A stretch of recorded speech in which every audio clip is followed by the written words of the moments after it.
welcome to this week's Southwest Ag's Grain Update. Our topic this week needs to be based around weather, and it's all about the weather affecting the grain markets today. For example, today, corn was down 5, soybeans were down 10, just mainly due to the change in temperatures, little mild temperatures and some moderate rains coming in the forecast in the next 7 days into the Corn Belt area. Last night, USDA has announced that the corn ratings have not changed at 67% of the crop in the good to excellent rating.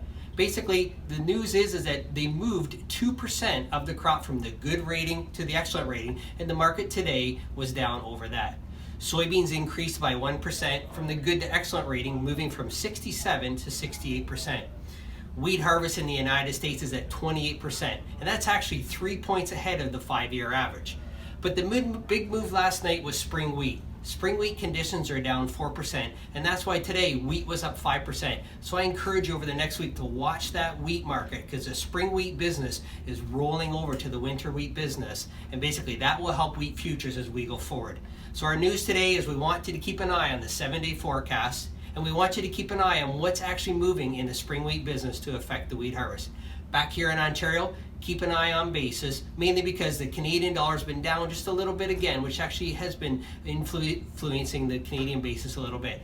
That's this week's grain update. Hope to see you next week. Be safe. See you next week.